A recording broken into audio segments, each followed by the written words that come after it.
All right, as many people know by now, Islam is a conquering religion. It expands outward. It is one of the biggest colonial projects of this, the last probably 500 years.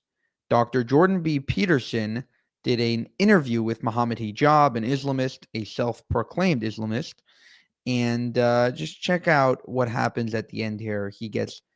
Mohammed gets absolutely destroyed. It presents us with a problem, doesn't it? I mean, it presents everyone with a problem. And the problem is, well, for example, the problem is reconciling the idea of turning the other cheek with the idea of a just war, a defensive war, or an expansive war for that matter. And of course that issue is relevant to Islam because Islam exploded outward and produced the biggest empire the world had ever seen in the space of a few short centuries. Yeah, but Dr. Jordan Peterson. So then you ask, well, what's the spirit? What is the spirit that animated that? And is that attributable to the Islamic doctrines themselves? Yes, I don't know the answer to that. No, let me tell you the answer to that, okay? And this is what I want to tell you conclusively, and this will help build bridges, honestly, because we can maintain the warlord thesis, we can maintain the expansionist thesis, but here's what I'll tell you. Islam has a capability to be expansive, and it also has a capability of making peace treaties. And it does, and it should do whatever's in its best interest. Just like every country should do whatever's in its best interest. In the pre-modern world, we did not, I think this is highly anachronistic. In the pre-modern world, there was no such thing as the UN. It was a realist international relations framework whereby everybody was fighting everyone. The Roman Empire didn't care about it didn't care about you, quite frankly. It was expanding itself. The Persian Empire was expanding itself. And the Arabian Peninsula was in between both. And so it could have either been swallowed by those two other empires, or it could decide to, in fact, we will impose our government on them before they impose it on us.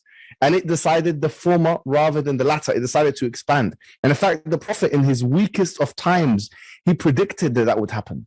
There was one war in particular where they were starving, and it's called Khandaq. And he hit a rock and he said, Futihat Rum, the Roman Empire has been conquered.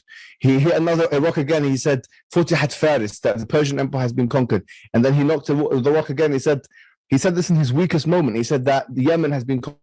I see that the expansion of the Islamic Empire is a proof for Islam. And it's not just me. Even historians say this. Barnaby Rogerson, he said the fact that Islam spread to the Roman Empire and the Persian Empire is equivalent to is equivalent to Eskimos taking over Russia and America. I believe it's miraculous, if anything, that this happened. I don't think it's unjustifiable. I think actually Jordan Peterson, to be then completely why did it stop at Europe's borders, so to speak?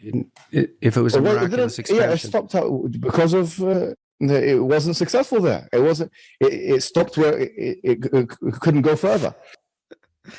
Totally left speechless. Jordan Peterson with that one question, just debunking his entire argument. Although Islam is an expansionist religion, well, the reason why it's so successful with converting people probably is because when you're in an Islamic land, if you don't convert, you have to either pay, meaning if they follow Sharia law, you have to either pay jizya or convert to Islam. So not leaving people with many choices. In contrast, Judaism basically says that we don't want converts and people can go to heaven without converting to Judaism. The only reason that we're called the chosen people is because we have more commandments than other people. So we have more responsibilities.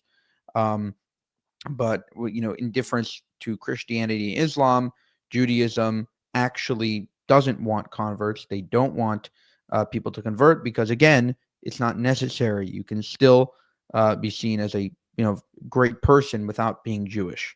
For more, subscribe to this channel. If you want to help us make more of these videos, you can go to buymeacoffee.com/JewishUncensored. That's buymeacoffee.com/JewishUncensored. Thank you, and have a good one.